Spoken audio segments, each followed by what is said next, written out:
Here's a theme song, you know it's not a mean song.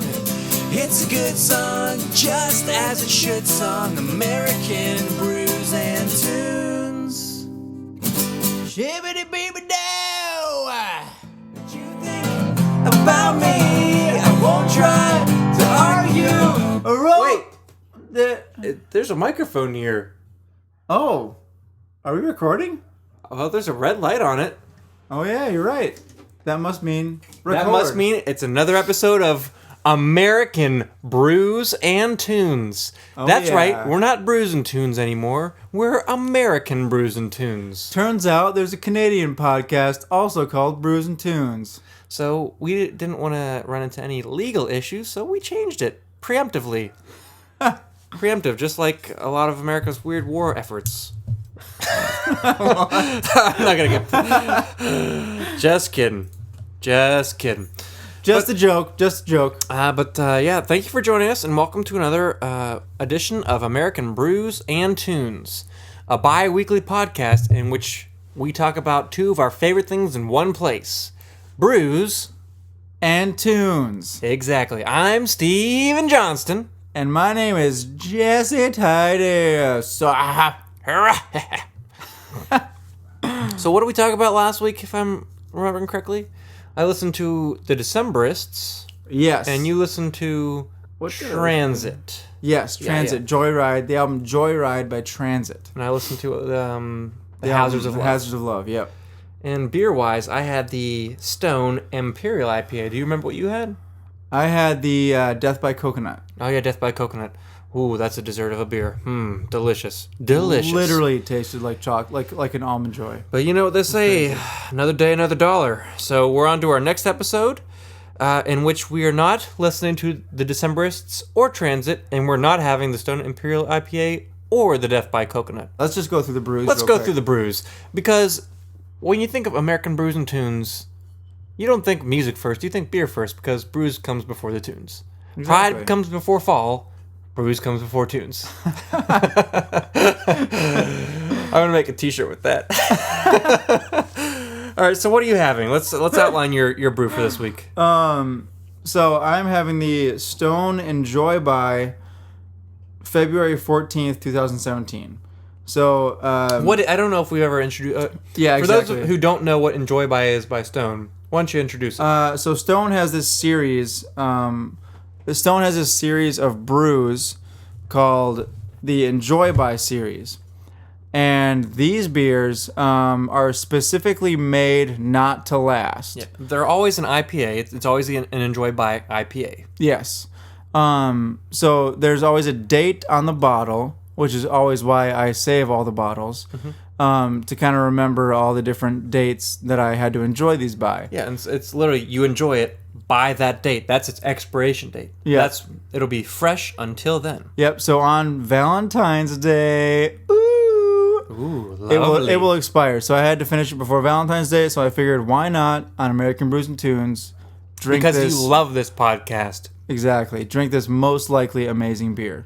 So what's different about this one than all the rest of the Enjoy buys? Now, this beer is much different, actually. But why? Why is this beer different? Well, I will say why. Well, I do declare. Oh, there's a lot of sediment in it. Oh, there's a sedimenty beer. Look at that. Anyway, so this Enjoy by is much different than most other Enjoy bys. So normally, the Enjoy by has the normal brown, dark brown beer bottle, but then on the front it has the green. Like green is the main color, and then obviously the writing and the Stone logo, and the Enjoy by letters are all in white. Since it's Valentine's Day, this one is red instead of green. Pretty appropriate, right? Red Very instead appropriate. of green. Red as in hearts. So the flavor profile is chocolate and coffee, which is very weird. For an IPA. First of all, for an IPA, but also for Stone. Oh, yeah. There hasn't been many. I think they've had one coffee IPA, which in itself is very weird, but I don't think I can remember any chocolatey type beers. Well, yeah, and I mean, the only other coffee IPA that I've had that I've really liked is the Cold Brew by Rogue. Yeah. That one's delicious. Totes delicious, bro. But anyway, let me outline my beer. So I'm having a brew from Sixpoint Brewery, which I believe they are from New York. Yes, yeah. Yeah, Brooklyn, New York. Yeah. Actually, we should put a picture of this on the website. In fact, we will put a picture of this. If you look at their can, because they actually can their beers in these thin-looking cans, kind of like a Red Bull can, if you ever have seen the Red Bull can. They're much skinnier and a little taller. That's kind of like what these ones look like. But the barcode on the back looks like the New York skyline, and it's got the Statue of Liberty. Really, really cool, and it's just a really cool idea. I've never seen anyone utilize a barcode in a marketing method. So it's just, I don't know, it's just cool. I don't have any way to describe it other than cool. But this brewery is called Sixpoint. I don't think I'd heard about them until maybe like, I don't know, 5 or 6 months ago, then when they started distributing to Nashville. Yeah, kind of recently, actually. Yeah, but their brews are delicious. Yeah, they're super good. The poof. The puff. He likes to call it poof, but it's the puff. It's an IPA, an unfiltered IPA. Delicious. Oh, delicious. But this one's called the High Res. It's a triple IPA, which means triple scary, if you ask me. Yeah. No, what does it actually mean? It just means that it's I don't know. They dry hop it. They add more hops and more malts and barleys than a traditional double IPA. They up the game from a double IPA. So that's all it means. It's just a really, really, really, really, really intense IPA. So this has an IBU, which is an international bitter something? Bittering units, yeah. Bittering units? So if you're ever drinking a beer and you're kind of wondering, how in the world do they rate how bitter this beer is? I know I've asked myself that in the past. So you might have also. Like the first time I was drinking a Stone beer. Oh, the first time I was drinking a Stone beer, I was like, whoa. No, but it's a unit of measurement called IBU, which stands for International Bittering Units. And I think it's purely reserved for beers. And I think so, I don't know who came up with it, but it's a unit to measure how bitter a beer is. Generally, it's usually how hoppy it is or how literally bitter it is.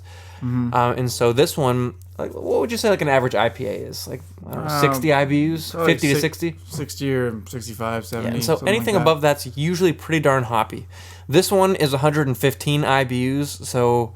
It's pretty hoppy. It's a little nervous. I'm pretty bitter. Yeah. So, you know what? Let's crack these open. We're going to crack them, pour them into our glasses, and we'll describe some colors, and then we'll drink them down to our bellies.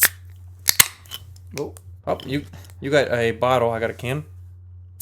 Oh, your bottle cap is kind of cool looking. You should save that. Yeah, it just says True Independent Craft. Yeah.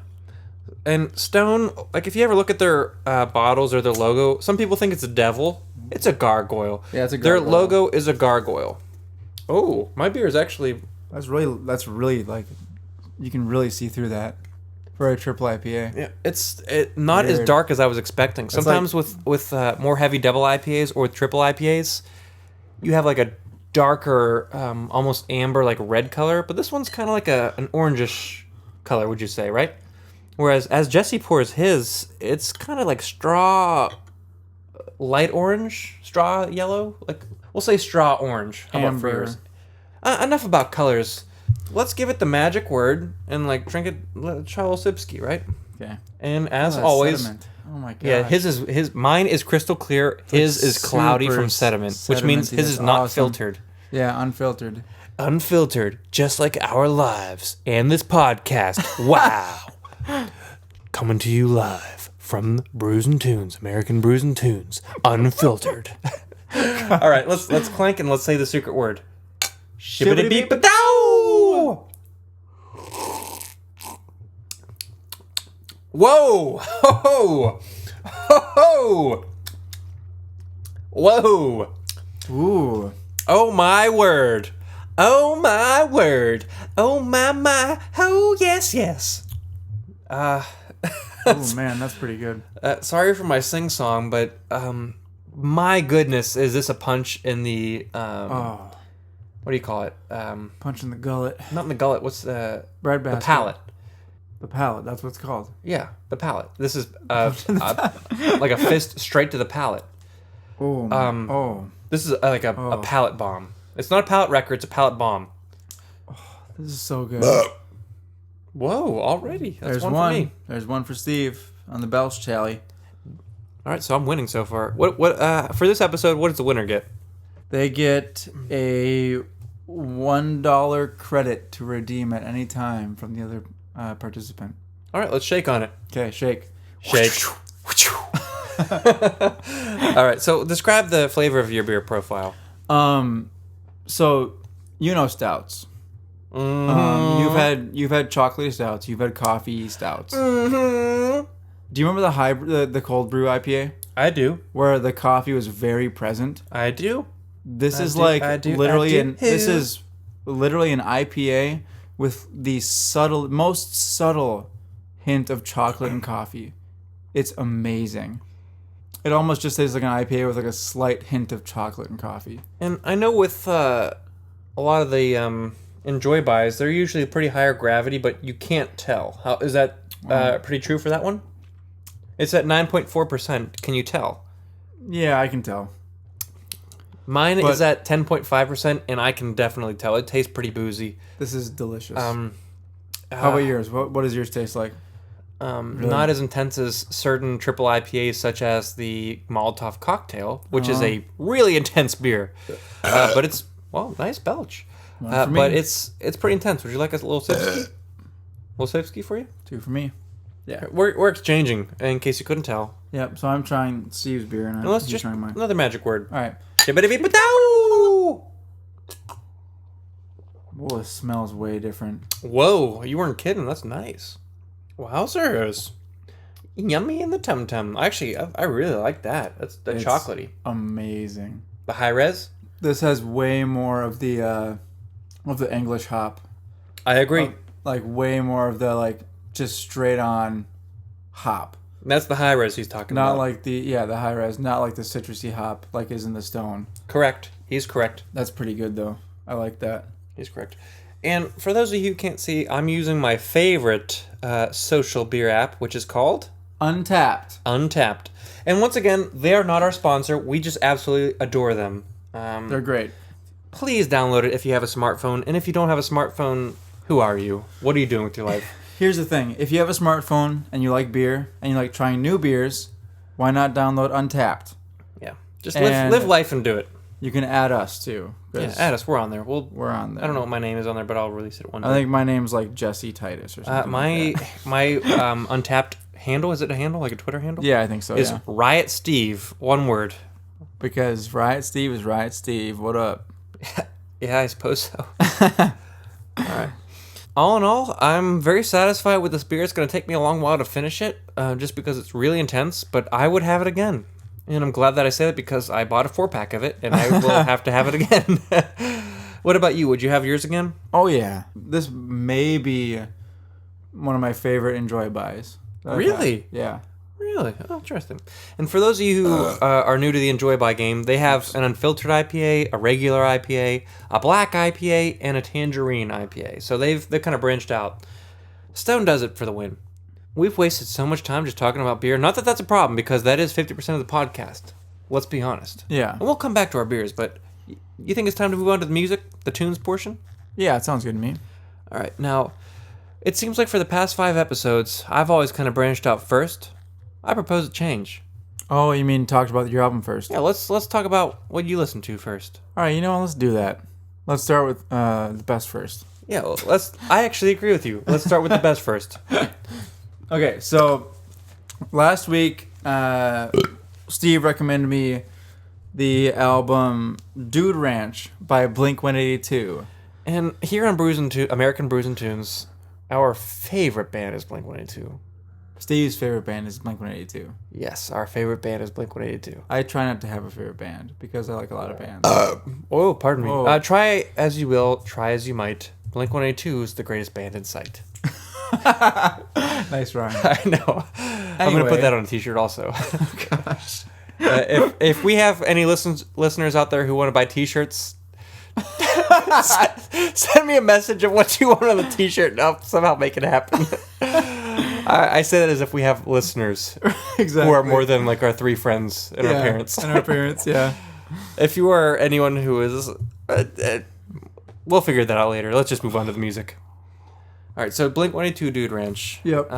You had heard a couple songs on there before, correct? Yeah. I know you've heard at least one, maybe two songs on there. In fact, you've played some of the songs on there in a band with me Yes, true. when we were in our band Cup of Shoop. Cup of Shoop was a great band that we had in college. And the reason it was called Cup of Shoop instead of Soup was because the bass player was our friend Nathan Shoop.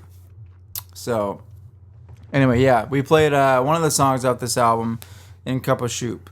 And since we normally do, we choose 3 songs from the album to kind of recommend to you guys to listen to if you haven't heard the album.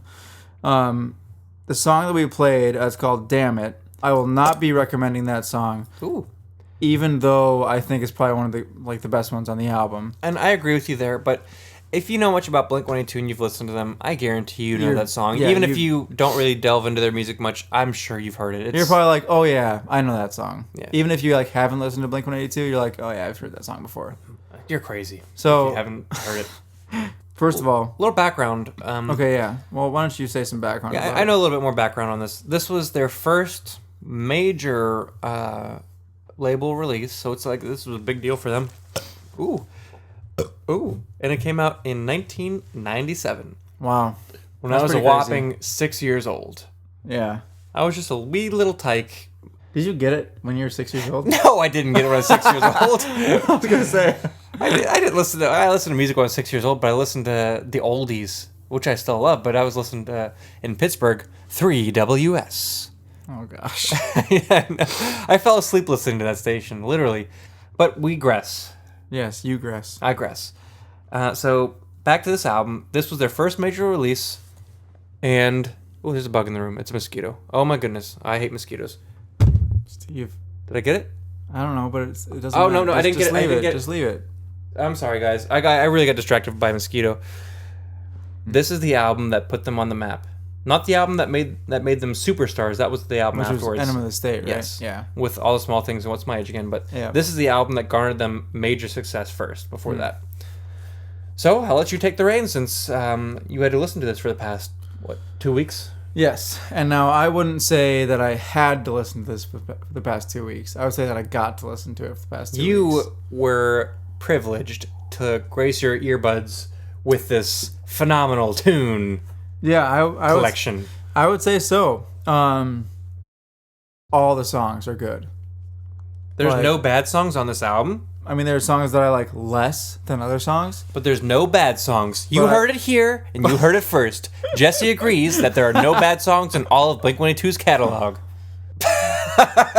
I don't know about that, Ow! but I don't know about that. I'm sorry. But Just go ahead and delve into the album. the first song is called "Pathetic." The first thing I wrote was it's just a great intro song. Yeah, it's super fast. It's It's like, like da da da da da da da da. and the drum beats are like. Yeah. They don't mess around. They just dive all in super fast. Yep, and one thing that I really like about this song that they do a lot in all their songs is the changing voice lines, like the changing melodies between Mark and Tom. And for those of you who don't know Blink-182, which, if there's anyone who doesn't know Blink-182, listen to this, who are you? But for those of you who do know Blink-182, but you're not super well versed, Tom is the guy who sings All the Small Things. Very nasally, Very very nasally. high voice. Mark is the one who sings What's My Age Again? Much lower tone. He also sings "Damn It," Yeah. if you know that song. Yeah. Those two going back and forth, they have very different timbres, so it's Yeah, a yeah, big yeah. contrast going Yeah, back. it's like a super nice contrast between them. Yeah. It's what would you say the song's about? I don't know.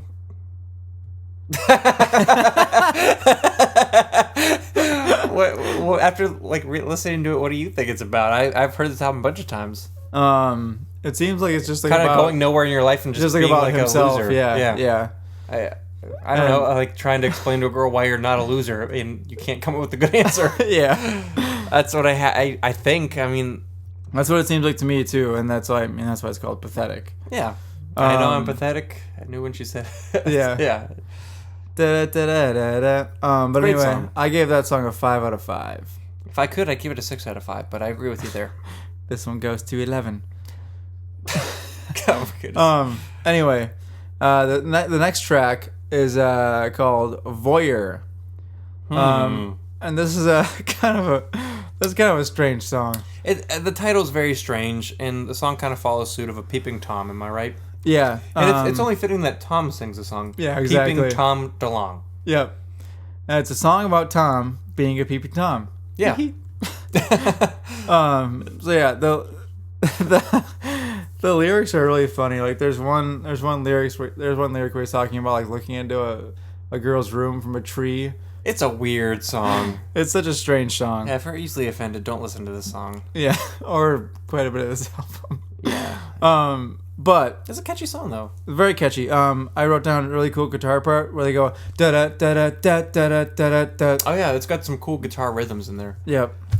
And then also wherever the bridge / the outro starts, they go 1, 2, 3, 4, go. And so it's kind of it's super punk rock. I guess. Yeah, it's just super like punk rock and like just really like. 1, 2, 3, 4. Yeah. But I give it a 4 out of 5 though. I give it a 5 out of 5, but because the lyrical content is weird. well, I give it a 5 out of 5 because it's Blink-182. Yeah. And on to track number 3. Track number 3 is "Damn It." A song that we both Steve and I know very well, obviously. We've played this in bands before. Yep. And for any of you musically versed people, this has a chord progression of 1, 5, 6, 4, which, if you ever listen to Blink-182, it reoccurs 80% of the time on all of their albums. It's so catchy. It's a great chord progression. It really is. Like, and it reoccurs in pop music, rock music, all the folk time. music, country music. It's everywhere you look. It's an absolutely phenomenal chord progression. But it's so simple, but Blink-182 it works very loves it. well. Yeah, they do. And it works very, very well in this one. Yeah. And I mean, you can hear it in the main melody line. Yeah, It's yeah. And for those of you who don't know, it's like do do do do do do do do do do do do do. Yeah. So it just over and over and over repeats again. over and over again. Yeah. It's just so great. Steve loves it. He's got a crush on Blink-182. So Mayhap I do, mayhap I don't. You decide. Anyway, so this song was also re-released on Enema of the State. Well, wasn't it? Nope. It wasn't? You are very mistaken, and I have no idea what you're talking about. Really? Really? This album this song wasn't it re-released? Nope. Wow, I thought it was. Okay, they did it over, right? Nope. Huh. There's this version, and there's some live versions, but live version. That's what I'm thinking of. I hope that's what you're thinking of because I have no idea where you came up with that one. I thought that it was released on Enema of the State. Never mind. That is a point that does not exist anymore. Anyway, oh, Jesse, you're crazy. I must be because I thought that was on Enema of the State. Oh goodness. Anyway, this song sounds a lot different than the rest of the album. Like it has a different musical feel. More poppy, maybe? Would you say? Yeah, like more mainstream. Yeah, and this album is not nearly as mainstream as all their successive albums. Yeah, true. I'd agree with you there. But this song's kind of that's probably why I thought it was on. This is the song that kind of dips their toes into the super poppy. Yeah. Mainstream. Yep. Yeah. I get what you mean there. Super good song, super catchy. Gave it 5 out of 5. It's just like obviously a song about, if you ever heard it, a song about like a breakup. Yeah. It's definitely a breakup song. Mm-hmm. And it's about growing up because the catch is, well, I guess this is growing up. Yeah. And so that can be about breakups. That can be about, I don't know. Anything really. Forgetting your dreams, moving out. I guess this is growing up can mean a lot of things to whoever it is, but I mean, he's talking about a breakup. Yeah. But you can kind of tailor that to whatever you want it to be. Yep. That's the beauty about music. Yep. And poetry and lyrics. Very true. Very true, Steve. I'm getting a little deep, sorry.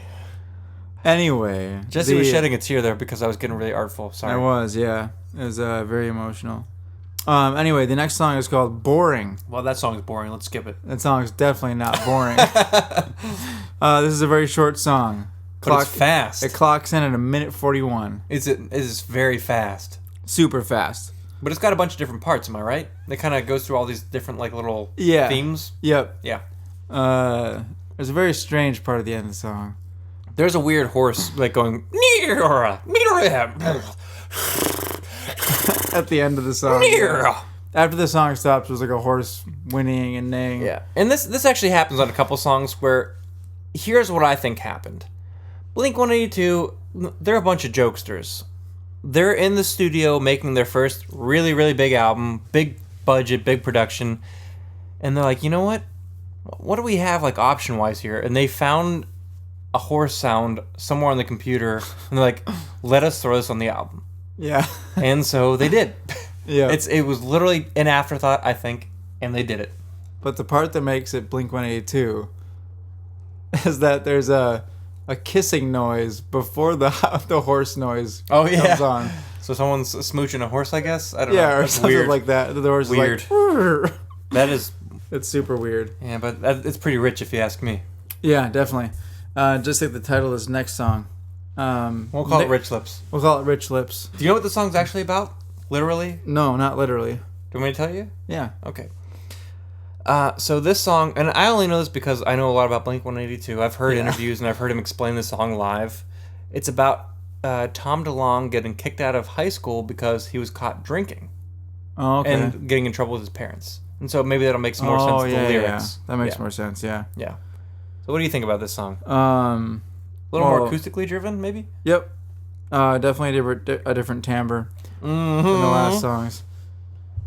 Because it starts off just like... Right? Yeah, that's very vague for like the listeners, but yeah. A lot of the... with an acoustic guitar. A strumming acoustic guitar with a simple drum beat. Yeah. Ooh. Yeah, I mean, super awesome chorus in this song. Oh, I agree. Just super catchy. It's a very, very catchy chorus. Mm-hmm. And it's like thematically, it's about him like saying, you know what, he's talking to his parents in this song. Yeah. At least I think he is. I mean, it's like what it seems like, yeah. Yeah. And what I get out of it, I think, is that he's just saying, you know, look, I'm human, I screw up. Let me live my life. Is this Let me the one? figure it Is out. this the one where he says, "Should I use that same line again? Blame my one like drunk friend. Blame it on one of my dumb friends." Yeah, on one of my dumb friends. That's that song. Yeah. Yeah. He's just talking to his parents, saying, "Sorry, I screwed up. Yeah. I'm human." Yeah. Which we're all humans. We all screw up. So Rich Lips is what they chose to call it. It's a rich song. What about the next song? The next song is called Waggy. Another piece of trivia. I know too much about Blink-182. And I don't know where I read this, but apparently Mark titled this song Waggy because it was a word that he invented while belching. And so he was burping, and I guess he came up with the word waggy. Isn't waggy just describing like a dog's tail or something? Well, you'd think, but he came up with it while burping. I don't know. I don't know. What? I've burped plenty of times in my life. I've never came... Waggy. Yeah, exactly. Like that. It sounds more like Scooby-Doo saying Shaggy to me, but... Yeah.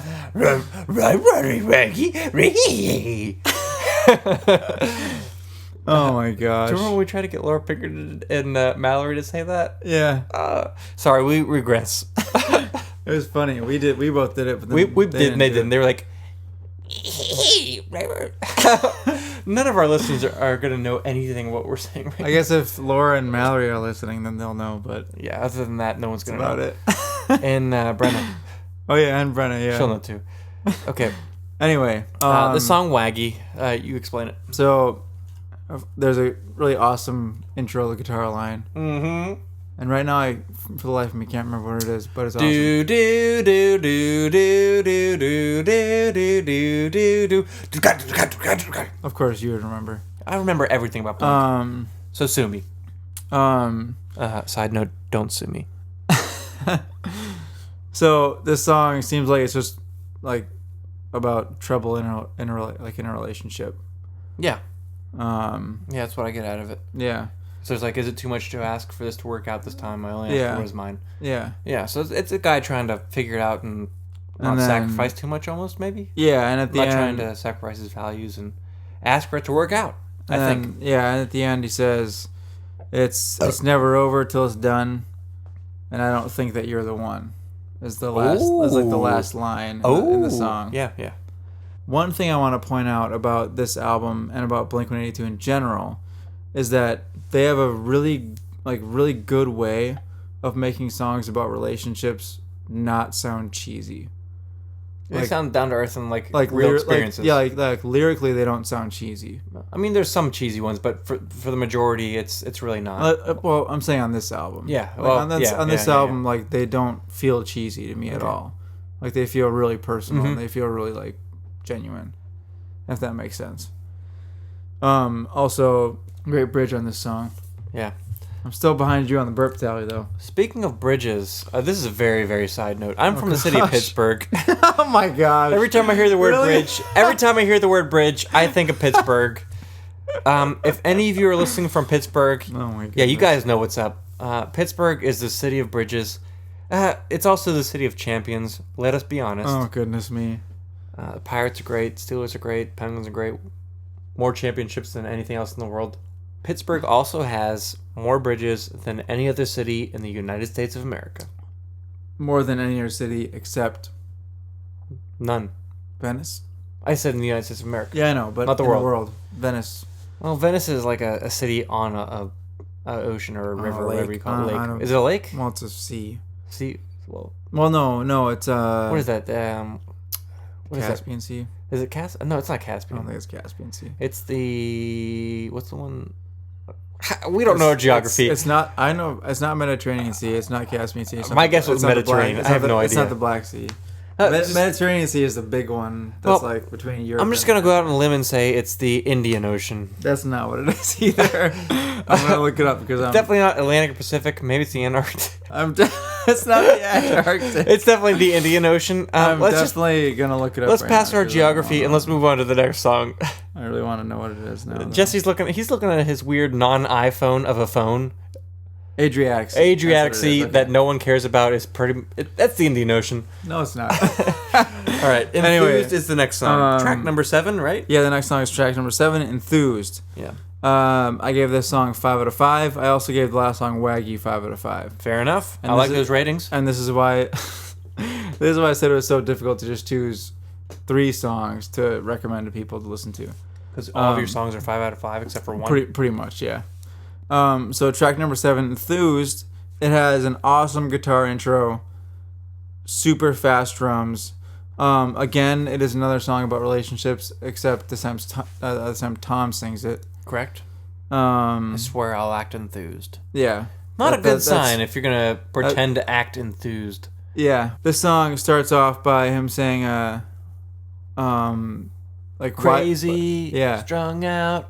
Maybe you're not allowed to be the one who gets stupid over you. Doo, doo, doo. So essentially, he's like not really enjoying the relationship, I guess, and he's like, He's literally faking it. yeah, he's like, I swear, next time I'll act enthused whenever like you tell me a story that's super boring or That's like just. something like that. Like I swear, next He time said- I'll act enthused. I'll fake it. Yeah. That's bad. And again, like this song, like the lyrics are not cheesy at all. I don't know Tom DeLonge's experiences, but I'm sure he wrote that from a personal experience. Oh yeah, I'm assuming. you'd think so. And so that's got to be like a bummer of an experience to be able to write something like that. Yeah, I guess you felt passionate enough about it to write about it, though. Yeah. But that is one I would recommend. And for the first time ever in American Brews and Tunes history, a consecutive track recommendation is about to happen. What? What? Yep. What? Track number 8, I will also recommend. What's the title of that one? What is the title? Untitled. Oh, sorry. The song The title song is so good. is Untitled. It is really a good song. Do you know why it's called Untitled? I have absolutely no idea. Really? I know you wanted to ask me that, but I have no idea. I kind of figured that if someone would know, you'd probably know.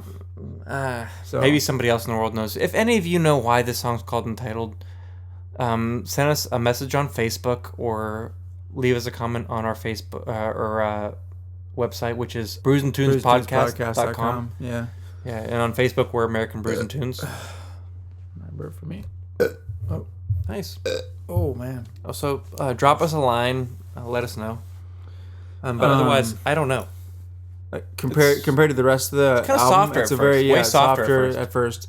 It's the, and we got to post this on the website as well.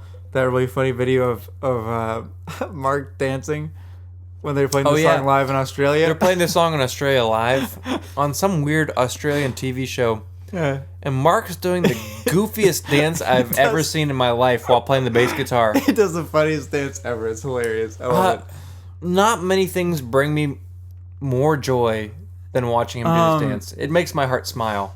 Is it kind of like the Running Man? Where you're I don't kind know of what like the going Running like Man this, is. but except it's like... I have no idea what the Running Man is, but yeah. But so the song... We'll post it below on the website. But the song starts like this.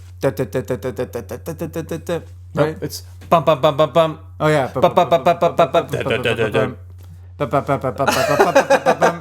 Even though anyone listening here, guys, is gonna say like, what are they talking about? No one's gonna understand like our ba ba ba ba ba ba ba ba. Yeah.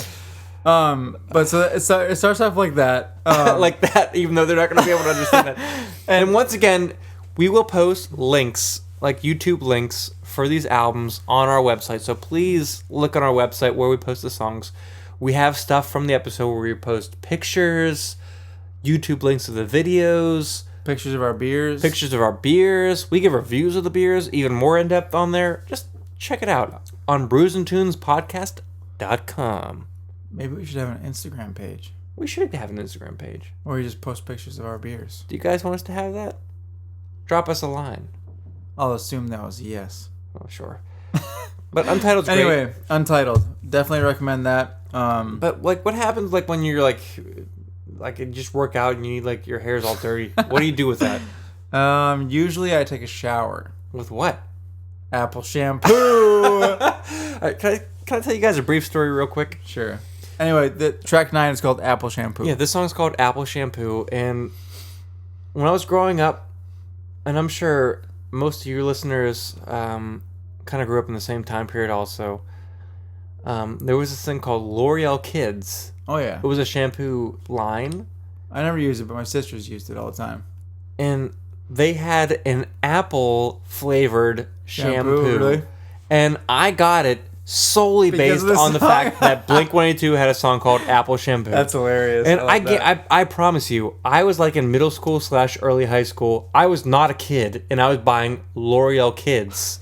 This is the kind of thing where... Oh, that's so funny. And L'Oreal Kids is the kind of shampoo you buy when you're worried about getting like shampoo in your eye. Like shampoo in your eyes. Yeah, Yeah, it's one of those ones yeah. for little kids who like can't keep shampoo from getting their eyes, and they're like... yeah. So I'm in like middle school, early high school, buying little kids shampoos. That's hilarious. Because it's apple flavored. Because I like Blink-182. That's so funny. Oh my gosh. I was that guy. Oh Nice belch. man. Well, you just surpassed me in the belch list. Oh boy, that's giving me some real nice burps, dude. Okay, so this song is great. I gave it a 5 out of 5. I was very, very close to recommending this as one of my 3 But why didn't you? because I liked a different song better. Ooh, that was me. And this song is all about growing up. Oh yeah, definitely. My favorite let me- lyric. No, I have another. My favorite lyric's a little different. It's the say yours first. where he then. talks about being a boy trapped in the body of a man. Okay. And that's kind of like the mindset where you haven't actually grown up yet, even though your body, like you're in age, you've grown up. Your body has grown up, but yeah, you but you're mentally haven't grown up. Yeah, and it's kind of like, when are you gonna mature? When are you gonna act your age? Which they come to later on their With my next age album. again, yeah. It's just a theme you can relate to. Oh, Like- definitely. like, we're both 25 right now. We're 25, yeah. And I still We're feel a quarter of a century old, and I feel like I'm in middle school. I still feel like I'm, like 18 or something like that. I feel like I'm like 12, and I can like run around and do hopscotch and drink chocolate milk out of a quarter gallon bottle and go, tumbling down a hill. Go play some laser tag. Oh, I'll play laser tag till I die.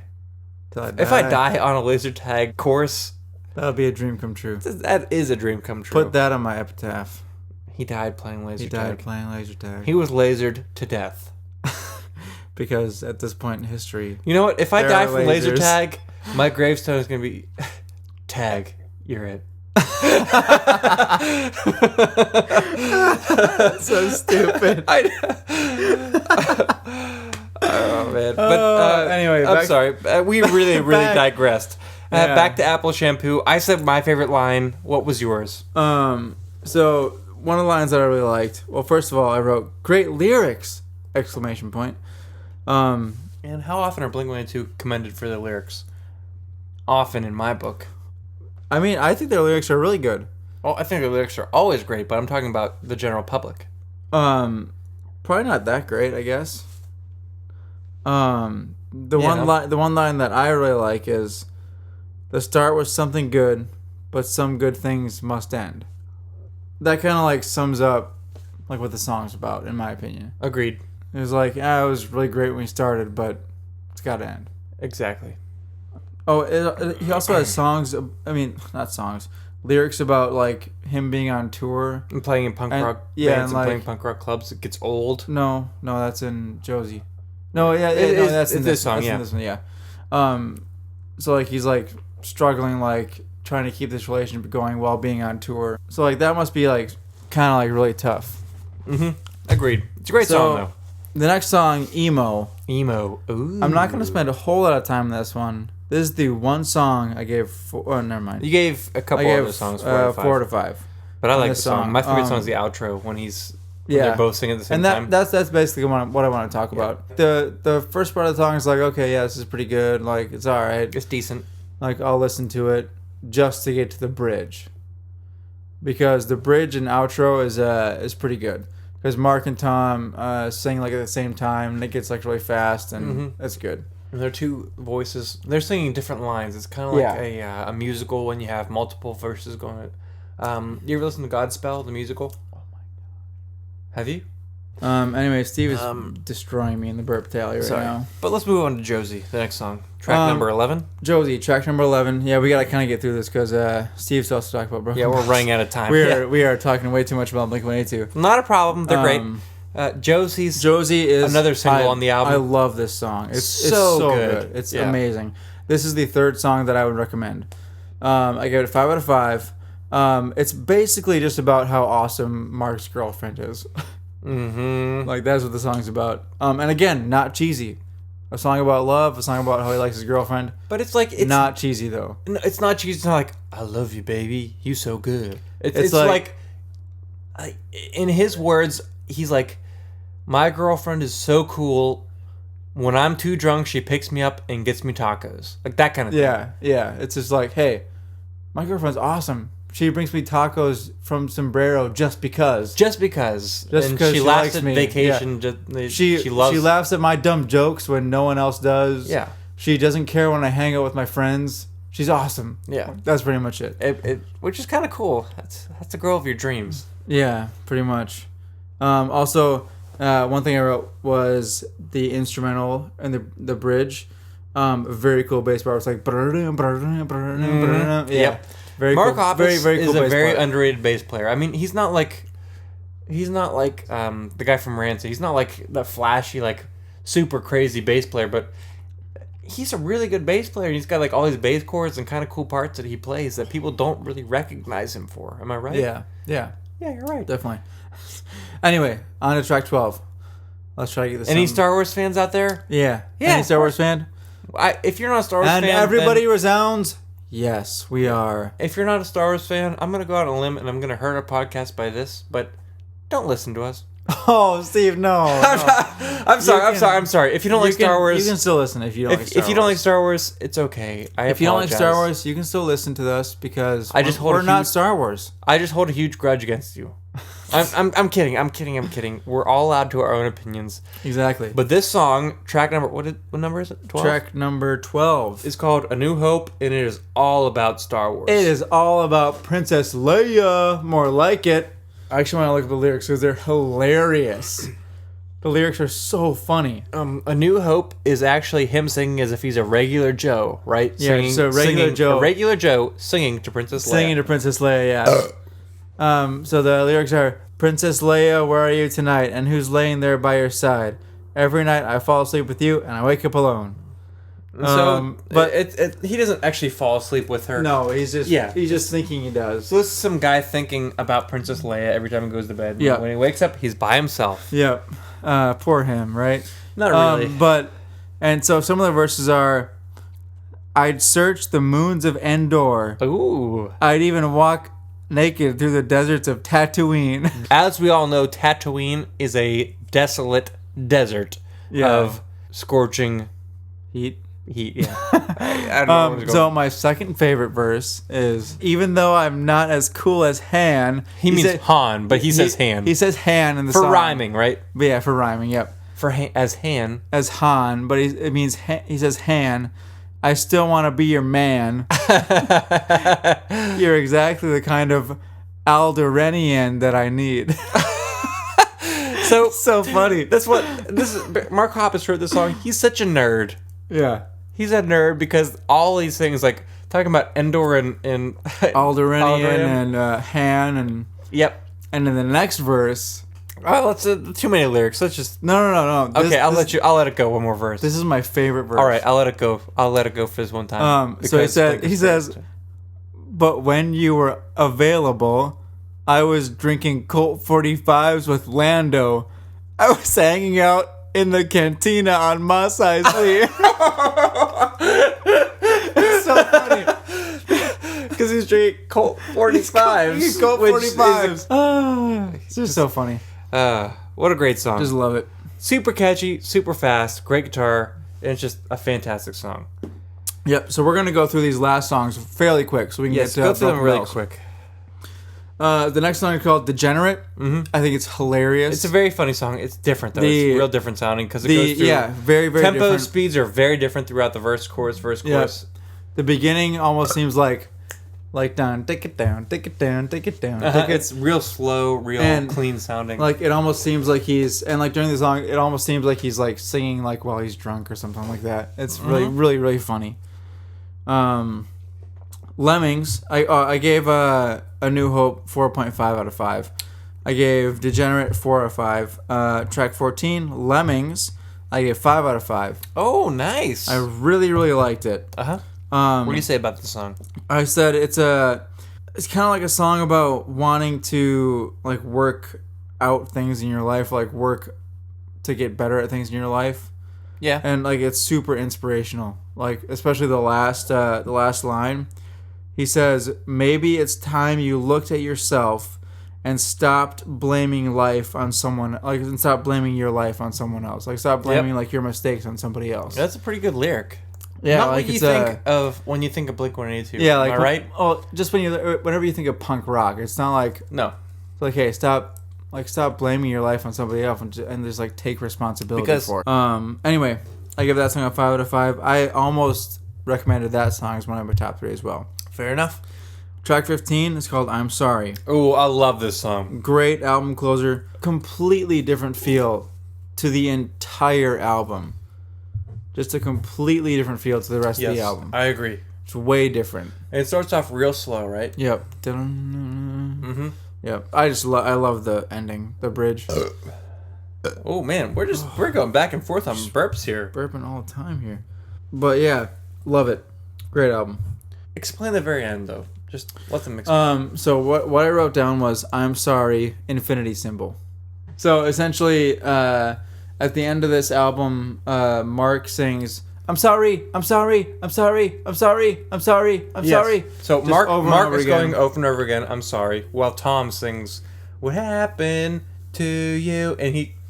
So I'm sorry. What happened to you? So the whole song is kind of essentially Mark saying "I'm sorry" is kind of laying down this melodic structure, kind of like this base layer almost. What would you call, like a foundation? I would just call it a structure. Yeah, structure or let's say foundation on which to build upon. Because he's doing that over and over again, and Tom comes in with this melody, and it just kind of builds over top of that, and it just sounds really, really cool over top of it, and it's just almost a highlight on the album for me.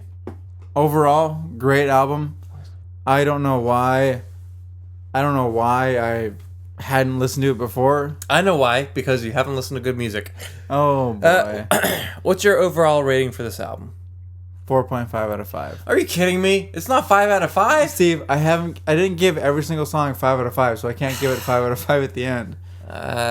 Well, Jesse doesn't know jack about this album or life, and so... Ow!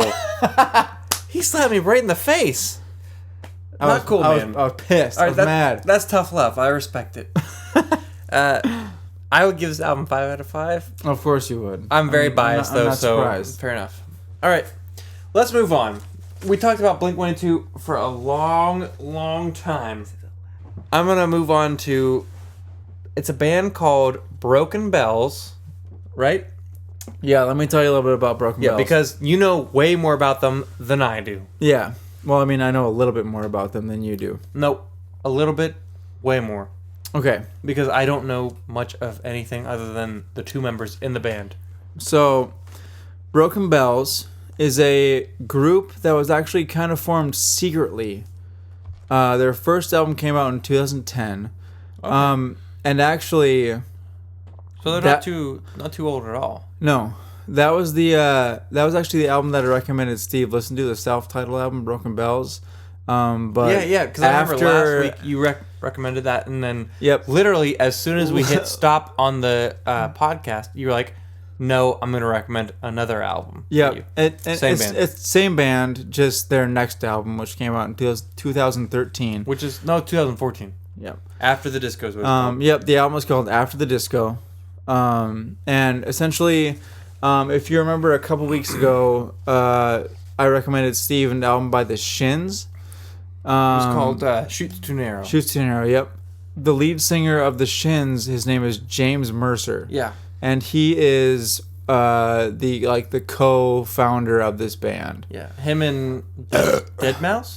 Nice burp.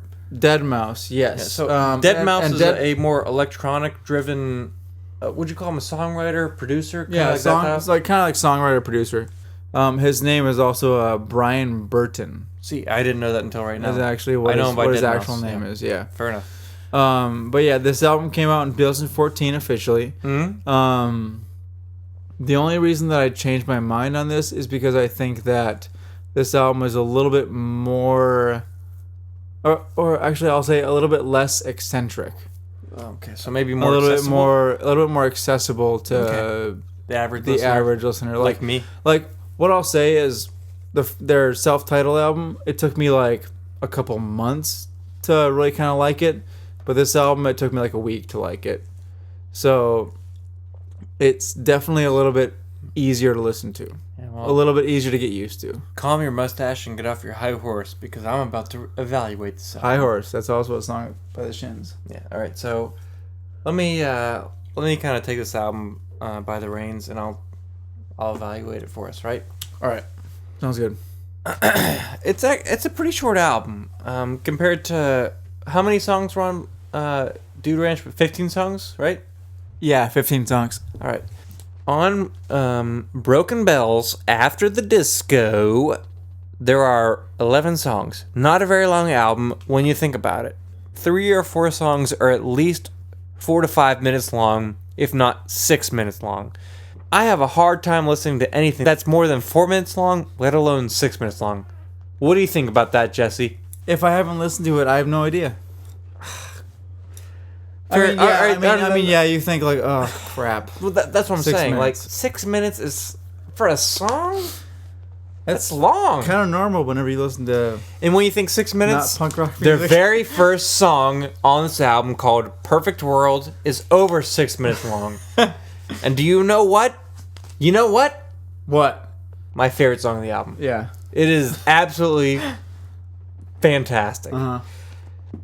My rating scale is a little different from different weeks. I gave it a 90%. Every song I put on a 100% grading scale. 100% grading scale. And so this one is 90. Okay. Okay. I'm sorry. So the very first thing I said was like, this song has a super nice intro. After hearing it a couple times, like when you start to hear this intro, you get an anticipation, right? Yeah. You're wanting to hear what's coming up, and so you get this anticipation. And all these new instrumentations, all these new layers come in. You're hearing all that, literally all this electronic stuff, and you're like, ooh, nice. And then the analog instruments come in, the drums, the hi-hats. And when I say drums, I mean, they don't all come in at once. They kind of layer themselves and come in slowly, kind of dispersed. but when they come in, it is so ridiculously catchy. And I'm not gonna lie, it's the most satisfying portion on the entire album for me. Really? When all the instrumentation comes in. Okay, yeah. Because I really look forward to it, and when it happens, for lack of a better term, it makes me really happy. Okay, gotcha. You know what I mean? It just feels right. Yep. What do you think is... Would you agree that this whole album is like very different? Oh, this song is so different from like what you would normally listen to. I would never listen to this by choice. It's kind of like a mix between like indie, electronic, folk, like pop-driven music. Mm-hmm. Super good. But James Mercer, the guy who's like the guitarist, vocalist, songwriter of the band, he is a very dense writer. I cannot interpret his stuff to save my life. Yeah, I wish I could. Very dense. And so all of my, like, what I'm saying his songs are about is what I think they're about. They're my interpretations and what they mean to me. Yeah. So that's a preface right now.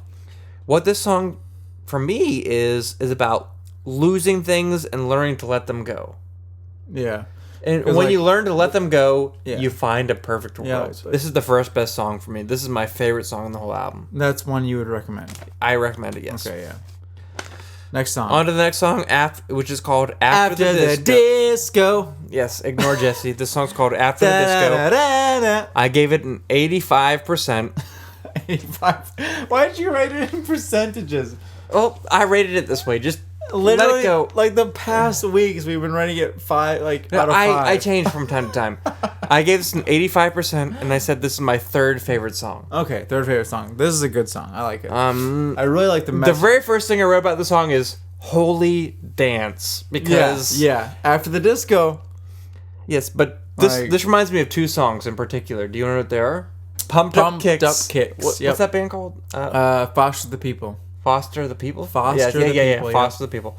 So the song, which is Pumped Up Kicks. Pumped Up Kicks is their worst song on that album. It's the only song I know. It's the only song I know. I know you're saying that, but it's the only song I know. It's my least favorite on the album. So it reminds me of that and Get Lucky by Daft Punk. Okay, yeah. See, like those two. Well, this came out before Get Lucky, but still, those two combined, you can kind of see where I'm coming from. Yes and no. Yeah, but this song, it starts out with the bass and drum, and it's so ridiculously dancey. Yep. And again, James Mercer, his writing is so unique and dense. I don't know what he means on this song. How about the key change, dude? There's key changes, but hold on, let me say this. Let me say this. Meaning, it makes me think that nothing's as great as it seems. That's what he's saying. Yeah, basically. But for me, all meaning is lost because when I hear the song, I don't want to think about what it means. I just want to dance. And that's pretty good. Yeah. Yes, that makes sense. And yeah.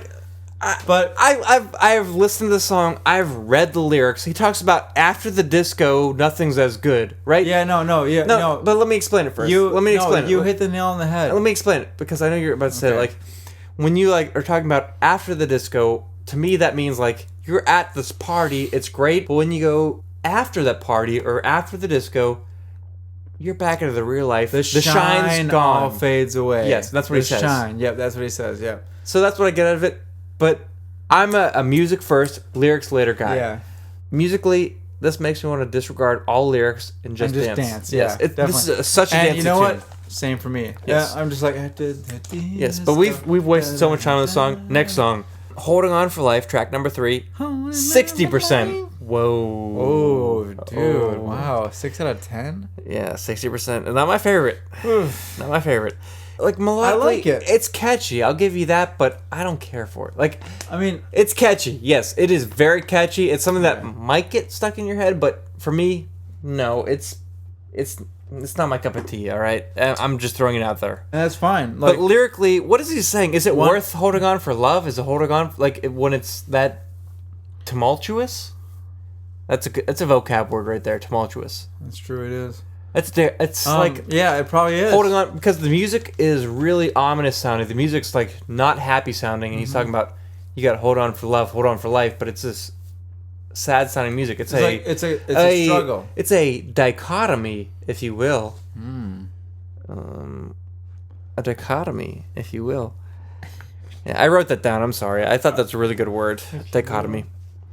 It's not my favorite song. Do you like this song a lot? Whenever I'm listening to this album, it gets to the song and I'm like, all right, yep, holding on for life.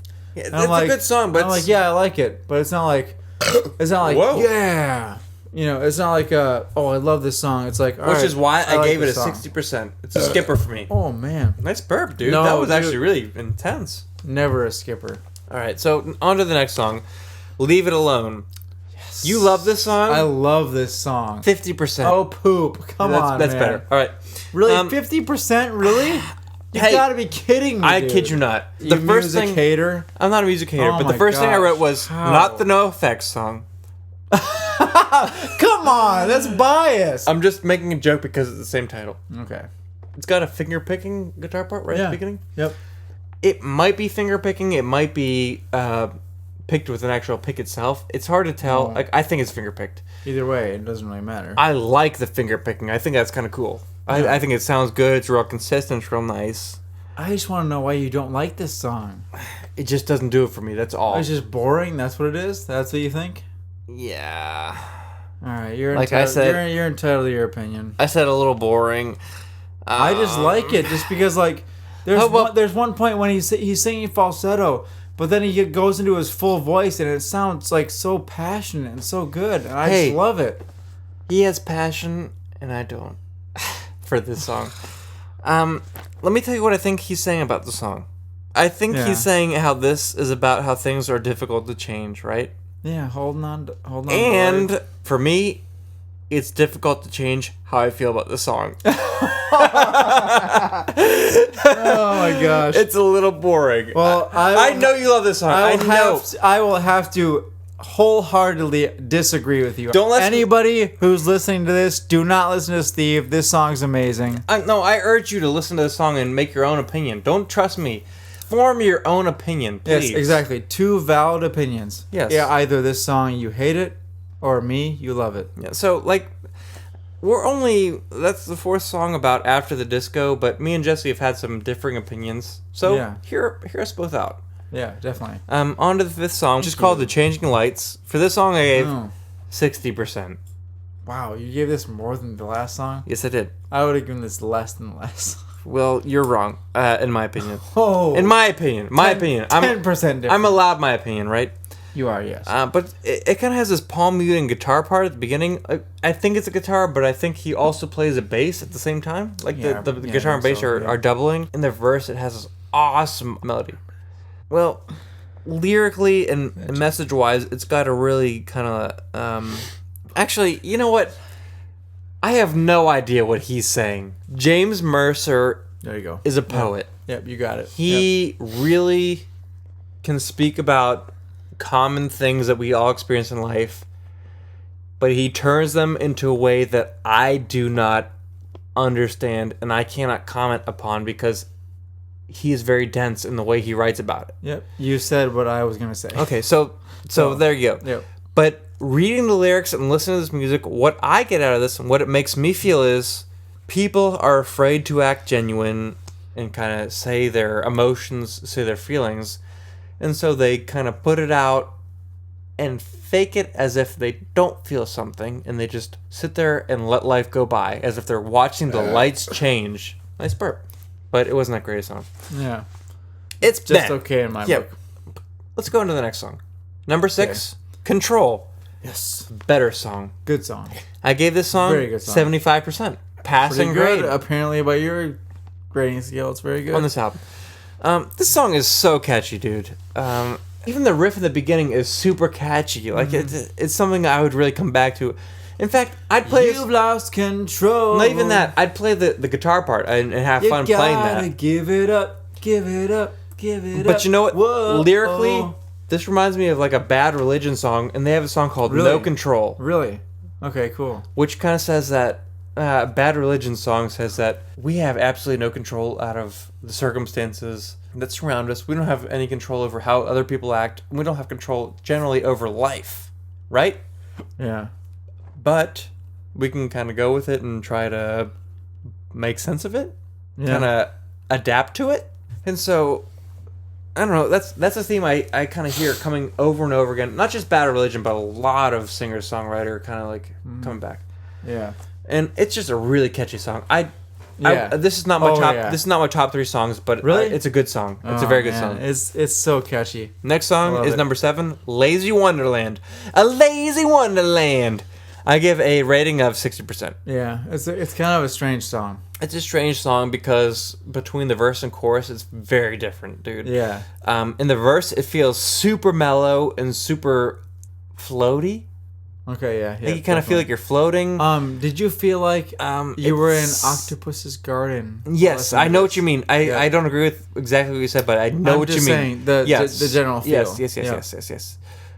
What I feel like here, and this is exactly what I wrote down, is about having your head in the clouds / daydreaming / nostalgia, feeling about the past. Yeah, so Octopus's Garden, pretty much. Yes, and when I listen to this, if I don't listen to the lyrics, the music kind of makes my mind Lazy wander. Wonderland. Like, it's so soft Yeah. and gentle. It makes me, like, float into a different place myself, if that Yeah. makes sense. And so I think that's what he's trying to do, like, musically. So I was listening to this song. Yes. And it was driving between a particularly long distance between one stop and another stop. And I was like, oh, I'm starting to get tired while listening to this song.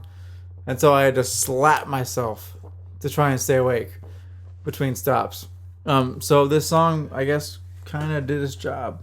Anyway, next song. Next song is called Medicine, Medicine. and which would be the last... Gotta take your medicine. Exactly. This is the last song I recommend, which is actually the second song I recommend. I gave this song 86%.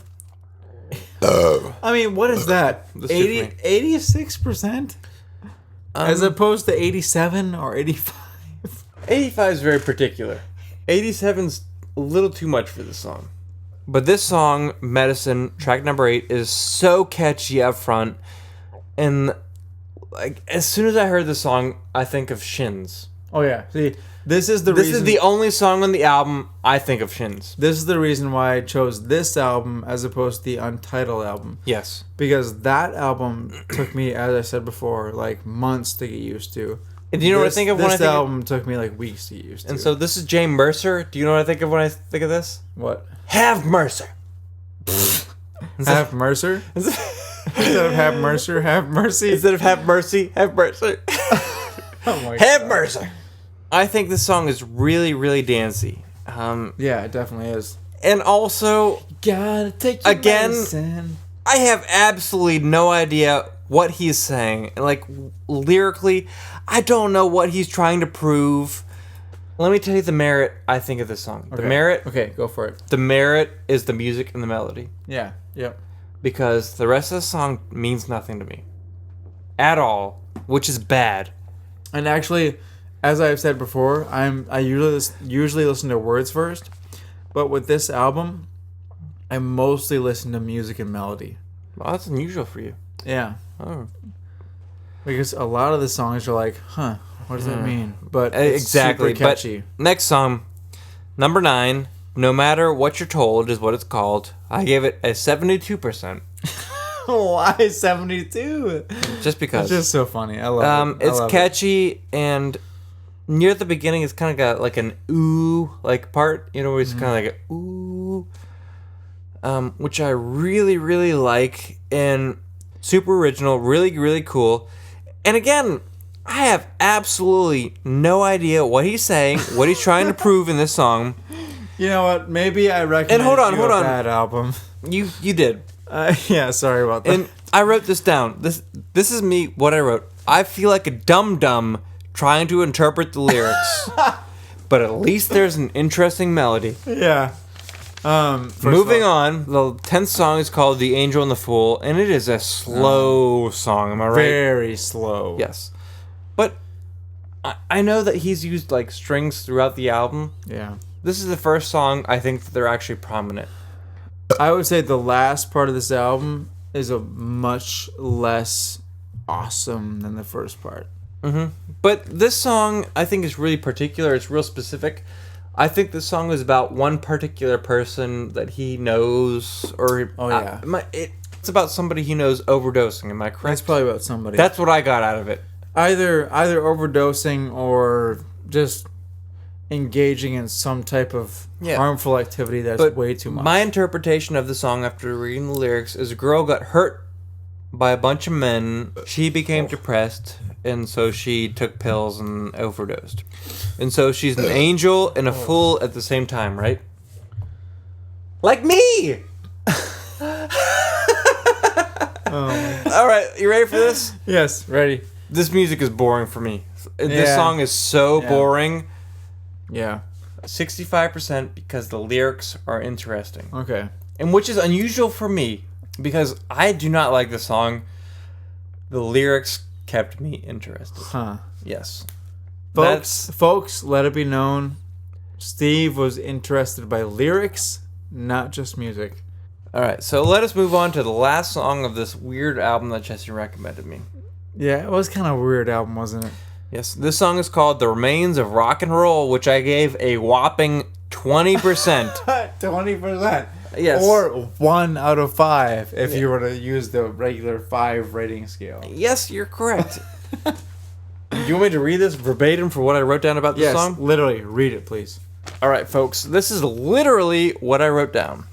I think of rock and roll being dead, right? But listening to what this band sounds like, yeah, rock and roll's dead. You know what? Actually, yeah, you're right. Yeah, you're right. Yes. Yep, you're right. And you know what? When you listen to the sound of this band, bam, bingo, wow, rock and roll is dead. Yeah, actually, yeah. You know what? You're right. Yes, because like the whole beginning of the album is like anti-rock and roll. Yes, this album is not rock and roll. And yeah, that's very true, actually. For any of you listening, other than the Foo Fighters, prove to me that there is any rock and roll bands left. Define what you mean by rock and roll. Classic rock and roll. What do you mean? Define it, please. Very straightforward. This is difficult. Like for me. AC/DC. Foo Fighters are the only rock and roll left in history. That's all I have to say. I'm not going to elaborate. You keep saying rock and roll, though? No. Stop. Foo Fighters are the only rock and roll band left in all of history. Leave it at that. What about White Stripes? White Stripes are a rock band, a weird indie rock band. Not rock and roll. Okay, rock and roll. But rock and roll... No, rock and roll is the Foo Fighters. Let it go. As in, like, AC/DC. Let it go. This song is kind of talking about the remains of rock and roll and, what that relates to of good love and gold. There's some particular ways they describe it, right? The remains of rock and roll is a precious subject, which is something that you can't really put a value on. Okay. Because they say we value love over gold, like the remains of rock and roll. Yeah. Right? Yep. And so if they value something over gold, which is a physical precious metal, a physical interpretation of... fairly precious metal. Yeah, it's very precious. I think that the remains of rock and roll are something that can't be bought. Can't be falsely created. It has to be there, right? You know what I mean? Yeah. But it's something that, like, it's fleeting. Yeah. Because good love is fleeting. It's hard to find. The remains of rock and roll is hard to find. Just that pure feeling of rock and roll is hard to find. Yes. And it's good. It's really, really good. But I don't know. I'm not going to lie. This song is boring for me. Yeah, I gave it 20%. I mean, that's fine. Like, I'm not going to lie. But you can appreciate the lyrics, though, right? Nope. Okay. Here, let me drop some. This is the first time on Brews and Tunes, everybody, that I have recommended a bad album. I am sorry. He didn't recommend a bad album. He didn't. I'm not done yet. I recommended not a done few yet. bad I'm not done songs. yet. I'm not done yet. But let me explain what I think about this song. Okay, go for it. Every time I got to the end of the album and this song came on, I was really wholeheartedly tempted to skip it because I hated it. I know. I'm sorry. Can I give you my overall interpretation of this album, though? You can, yes. All right. Go for it. Not bad, but not great. 70%. Okay, that's that's a C. I mean, I thought it'd be like 0% based on how you rate the songs, but Like if I'm writing some music, if I'm writing a poem, doing something, this is a phenomenal background album. This is something I can literally put on and work to. Do you know what I mean? Like I can put this album on and I can write a poem, I can write a song, and that's a hard thing to do for most music. You can listen to it. Yes, I can listen to it in the background and it's really great. Or even this, like if I'm hanging out with a bunch of friends, I can put this on and dance to it. Elevator music. And this is, I'm super white. I can't dance to save my life. I'm embarrassed to dance in front of anybody. Super white. I am so embarrassed to dance in front of anybody. You put this on, I guarantee I will dance like a fool. I understand, yeah. But the 3 songs that I think were fantastic, which were Perfect World, After the Disco, and Medicine, those 3 songs, I think are phenomenal songs. I think they're really, really good, really catchy, and I think people can appreciate them. To that list, I would add... I know what you'd add. You'd add Leave It Alone. Leave It Alone, You love that song. I know you love that song. I would add that song, Leave It Alone. Hey, but I gotta be my own person. I can't agree with you. No, that's totally fine. The thing that I love about this album is that it's so different from what I normally listen to that it's kind of almost a relief from the normal type of songs that I listen to. Yes. It's kind of like a welcomed relief. Yes, I agree. That's essentially the reason that I love it. I like the Shins, Shoots Too Narrow, more than this. Yes, James Mercer with the Shins is much better than James Mercer with Broken Bells. All right, so let's recommend albums for next week. All right, yes. but before we do that, let's cheers our beer. You got at least 1 sip left on your Enjoy By. I've got like 2 sips worth left on my High Res. Let's finish these and let's say the magic words. You ready? Yep. Shibbity beep ba dow. Ah, nice. Oh yeah. All right, so what album do you recommend? Next week, or next 2 weeks actually. Yeah, because we're doing Since it's bi-weekly now. bi-weekly. Yeah. Yeah. You're gonna listen to "OK Computer" by Radiohead. I'm nervous for that, dude. I know it's a dense album. I will recommend No Control by Bad Religion. Yes. One of my favorite albums of all time. I'm actually very excited to listen to Bad Religion. You better be, because it's so good. Well, because I know that like Bad Religion is like such a huge influence in All punk rock. Like all of punk rock. Like literally all of punk rock. Like it comes back to Bad Religion. Every single album from punk rock comes back to Bad Religion. I'm super excited to listen to Bad Religion a lot. So, all right. Anyway, all right. Let's give our sign off. That is gonna do it. That is gonna do it for Brews and Tunes. American Brews and Tunes. American Brews and Tunes. We listened to Dude Ranch by Blink-182 tonight, and we listened to After the Disco, Broken Bells by Broken Bells tonight. Let's say the keyword and let's sign off. Shibbity-boo-doo! I'm Steven Johnston. And I'm Jesse Titus. And this has been American Brews and Tunes. Thank you for listening.